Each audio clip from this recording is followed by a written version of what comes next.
HarperCollins presents Feast Days by MacKenzie, read by Laurence Bouvard. "Oh," I said, putting my hat on. "Oh." Mark Strand, I Will Love the 21st Century. Per diem. My husband worked for a bank in São Paulo, a city that reminded you of what Americans used to think the future would look like, gleaming and decrepit at once. The protests began in late spring, although this being the southern hemisphere, it was really the fall. I was a young wife. So, we were Americans abroad. We weren't the doomed travelers in a Paul Bowles novel, and we weren't the idealists or the malarial, religion-damaged burnouts in something by Greene. But we were people far from home, nevertheless. Our naivety didn't have political consequences. We had G.P.S. in our smartphones. I don't think we were alcoholics.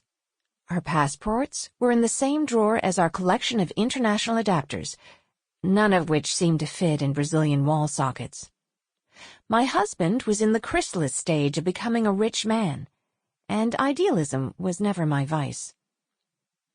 Our tribe was an anxious tribe. This was after Lehman Brothers, Fannie Mae and Freddie Mac, after Occupy. People were starting to talk about the economic crisis in the past tense, boxing it up in the language of history. The Great Recession. The name was something we needed. I was amazed by how fragile wealthy men seemed in their own eyes. They could be thin-skinned also, mistrustful, myopic, boastful, cowardly, and frequently sanctimonious. Call it the anxiety of late capitalism. I should say that it was my husband who belonged to this tribe.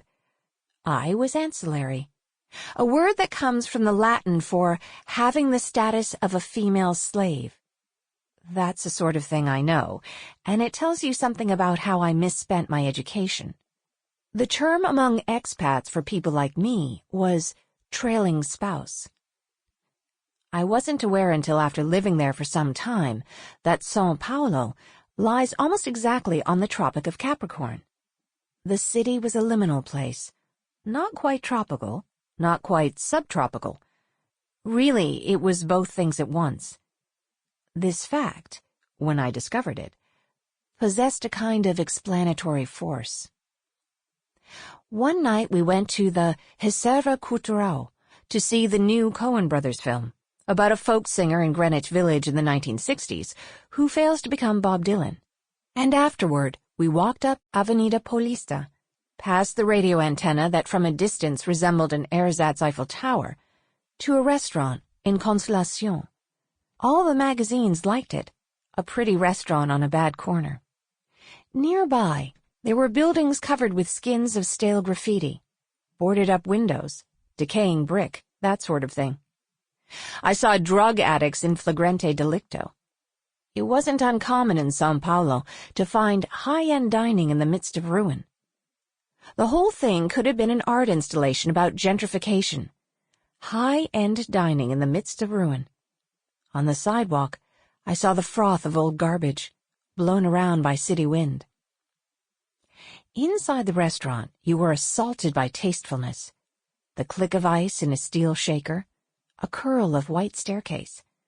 The walls were stacked cubes of smoked glass. My husband said the chef was famous.